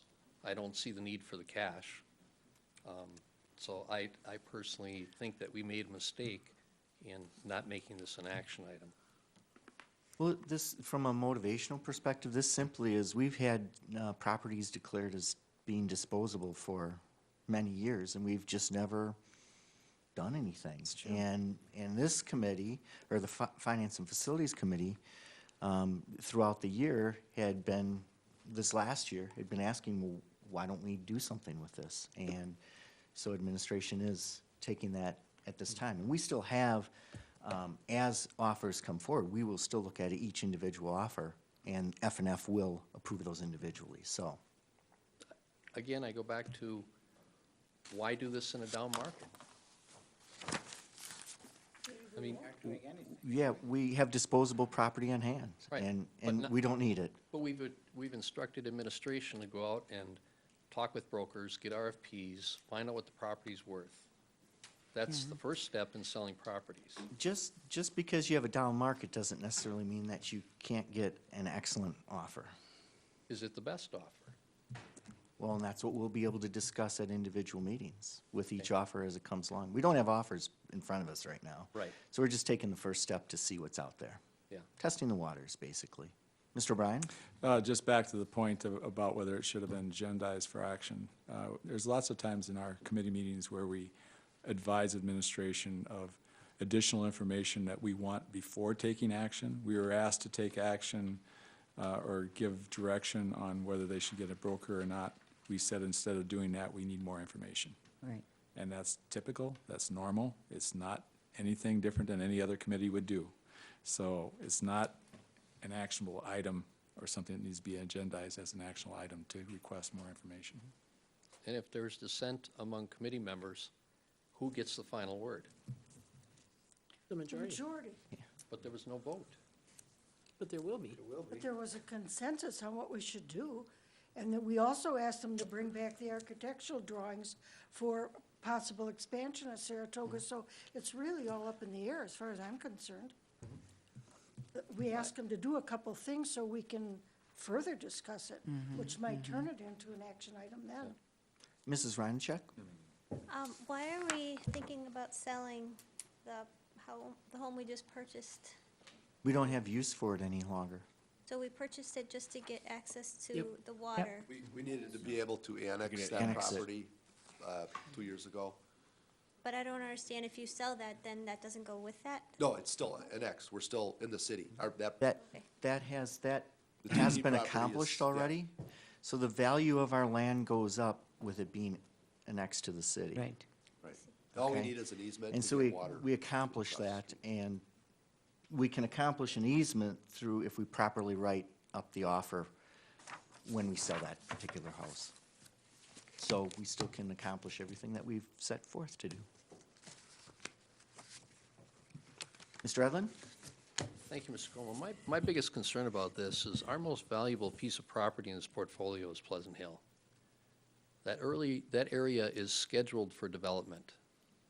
Nothing's been developed yet, so the property will only continue to gain in value. So why it's on this list, I'm not sure why it's on this list. Well, it basically is added to the list because after June 30th, we will no longer have a tenant that is currently leasing the space. It's going to cost us money to maintain the building. And, But have we tried to find another tenant? none has come forth. Haven't marketed in that particular perspective, so. Mr. O'Brien? You know, the opportunity to debate whether it goes on the market will be if the committee decides to set a value on it and want to engage a realtor, then it'll come back to the board and we'll have that discussion and that vote. I think now's a little premature to have that discussion myself. Mr. Edlin? Actually, Mr. O'Brien, when you weren't on the board, we did have a broker come in and give F&F a presentation on the value of the property. Mr. McCaffrey? Yeah, and that was a year and a half ago, maybe? It was a year and a half ago. So it'll be interesting to see, because there was a down market then. We'll see if it has increased in value. Still a down market. Yeah, but And the market's coming back. It's turning around. So we'll see, maybe. We'll see Right. we'll see what they come back with as a price. If it's less, And there's that'll going be interesting. But if it's more, It'll be more interesting. it'll be even more positive. Positive. and this will get There might agendized, be some and it will confusion be about whether we're debated. selling the properties right now or just getting an appraisal. This will be agendized, and each of these will be debated That's the at confusion. F&F. So we're starting to perhaps get into some committee work here. But we will thoroughly vet each of those opportunities. Okay. Mr. O'Brien, do you have any other aspect to your report for this evening? No, I'll just add that the reason that a property becomes surplus is because it's no longer has a utilization for the district. A year and a half ago, for example, Pleasant Hill was a leased property. So we probably wouldn't have been likely to put it on the market when we're leasing it and have a contract to lease it for a year. Now that it's not a leased property, if it becomes a leased property and we get a new tenant, it'd be less likely that we'd want to put it on the market. But so far, that hasn't been the case, so. And from a leasability perspective, there's a very specific type of customer that you want to have. It's an educational customer. You're not going to have someone who wants to lease some space for office space just to go in there. So it's kind of a unique scenario. But, And Mr. President, that concludes my report. all right, thank you, Mr. O'Brien. We will move on to curriculum and instruction given by Mrs. Brusing. Thank you, Mr. Como. The last curriculum and instruction meeting was held last evening, February 11th, 2015, at 6:00 p.m.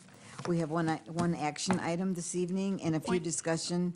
of- Yes, Can I ask a question? If you want me to give this back, just let me know. Yes. But, okay. Bill's got No, it. I want it.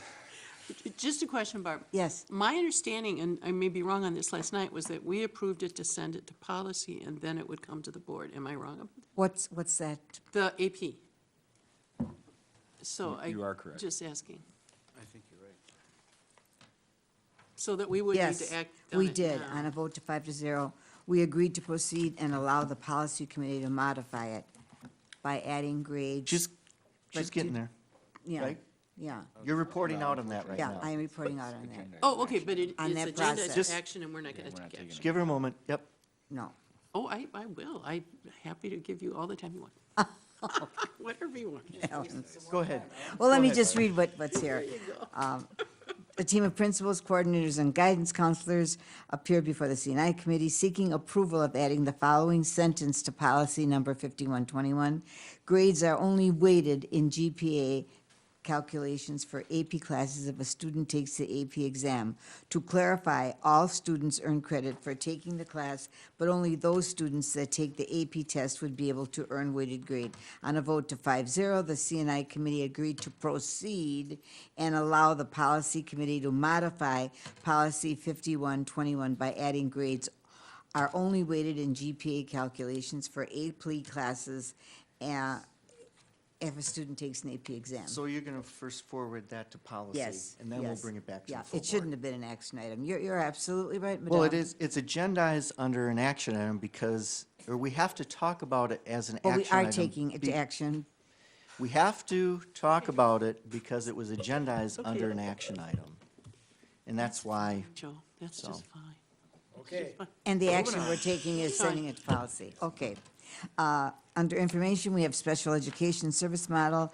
Assistant Superintendent of Student Services, Joe Cook, reviewed the special education policies and procedures manual. Recently, the manual has been updated to reflect the changes in the evaluation procedures for students being evaluated for specific learning disabilities. Mr. Cook is here this evening to answer any questions that you may have, and I would like to thank him because it was a phenomenal report that he gave us on each and every special education program imaginable in the district, how we service kids, how kids are identified. So thank you, Joe. Does anyone have any questions of Joe? Karen? Mrs. Ronchek? Any contractions, Joe? 7 a.m. tomorrow morning. We'll be going in. We thought he might not be here because his wife's supposed to have a baby. Mr. O'Brien, did you have a question? Yeah, just real quickly, Mr. Koch is new to the district. I was just wondering, what's your assessment of our special education programs as a district? And pretend Todd's not here. Yeah. We have, from the staff to the approach that we've taken, it's been an excellent approach. That's 6 months' eyes on it. We have comprehensive services across the board. Our staff begins the process with an inclusive mindset, looking at the general education environment first. Many of our students are included for the vast majority of the day.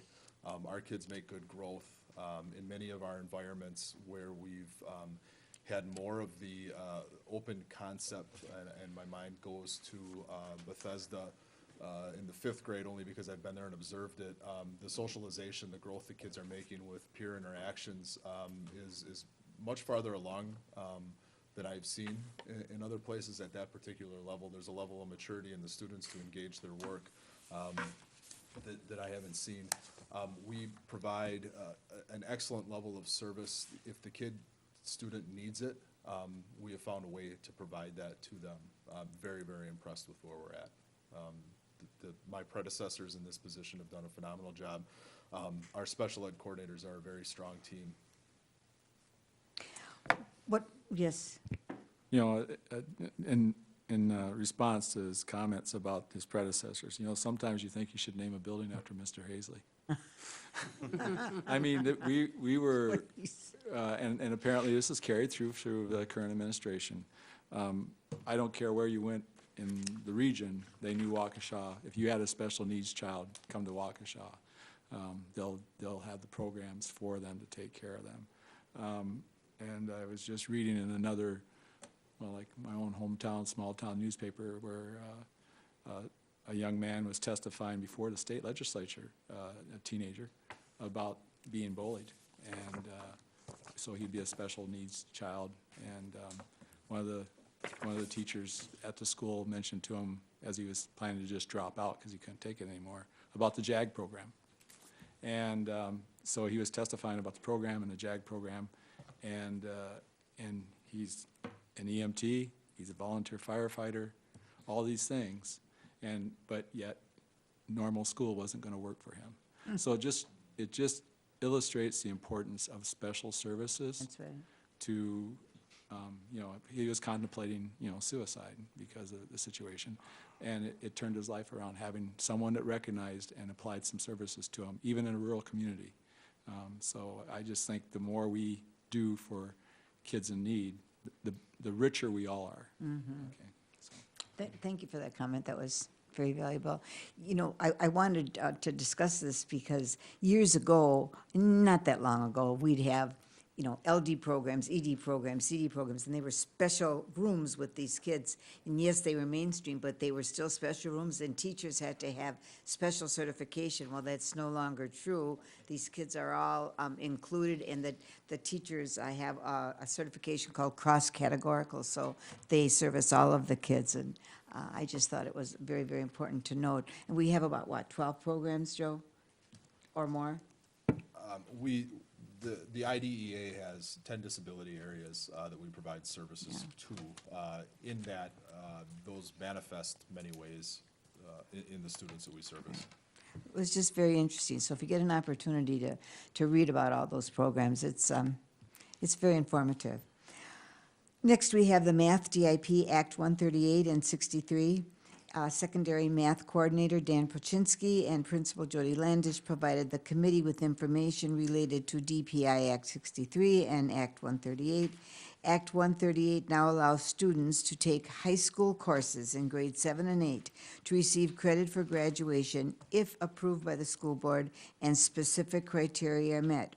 Act 63 requires every student to earn 3 credits of math in order to graduate. The Act also provides additional options for students to earn math and science credits through the CTE and computer science. Before I turn this over to Mr. Crone for questions, I would like to mention that this will appear again in the March or April agenda as an action item. So, does anyone have any questions of Mr. Crone about these programs? Okay.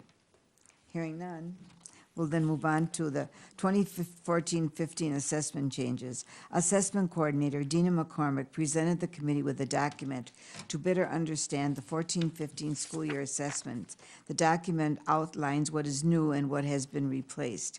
We have asked that a supplemental document be created to make this information easier for us as board members to understand and respond to parent concerns about the amount of testing our students are required to participate in. We have asked Ms. McCormick to provide us with a simplified table that indicates the test name, specific grades it applies to, is it a state or district required test, and the time required to complete the test. And if you had a chance to look at your handouts in your packets, there were about 20 tests, and we thought that was a lot of testing, so we're going to be taking a look at that. And then Grading for Learning, or under the new name Waukesha for Learning. Over the past few weeks, Mr. Crone and the Grading for Learning team has been out and about hosting listening sessions and gathering teacher feedback on Grading for Learning. And they put up a PowerPoint, and it showed all the feedback that was received from elementary school teachers and secondary teachers of areas that we need to tweak, need to fix, need to communicate better so that parents and teachers understand, and it'll definitely be much more simplified. This evening. Mr. O'Brien? Yes. Did you have a question on that, or? Well, anyway, we will share with us, this evening, they will share with us the foundations and frameworks of Waukesha for Learning and introduce immediate changes to the grading and reporting practices. So, Mr. O'Brien. I'm hoping I'm not interrupting. You're not interrupting. Okay, very well. just real briefly, if you read and I think it's important for whoever's watching to know that, the board members were very proactive in asking administration to take a look at improving and correcting some issues that arose with grading for learning. And I think the way the administration handled it was phenomenal. They should be commended for that. And I just want to refer you to the secondary professionals letter, and maybe just read the one or two paragraphs. It's signed by Mr. Gray, our superintendent, Brian Crone, the assistant superintendent, and Jody Landis, who's tonight is our director of secondary learning. It says, our goal is to foster professional judgment in an atmosphere of an annual review process to best meet the needs of all learners. During the transition into these customized changes, we'll be branding as Waukesha for Learning to emphasize our commitment to being responsive to our teachers and student needs, while also reviewing student progress and growth on an annual basis. And then it goes on in the next paragraph to talk about, the interaction with the people at site, getting feedback right away.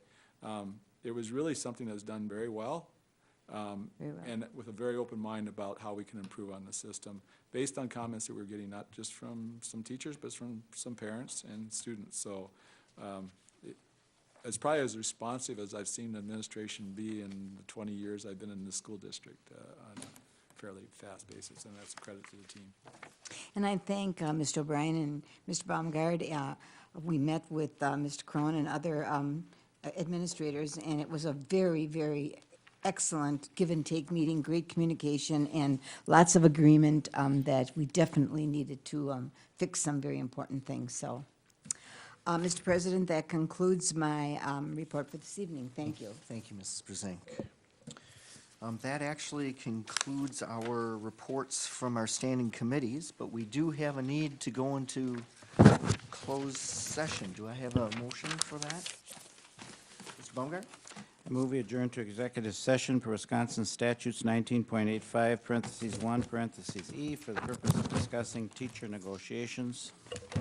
Okay. Is there a second to that? Second. Mr. O'Brien? Sue, will you take the roll call on that?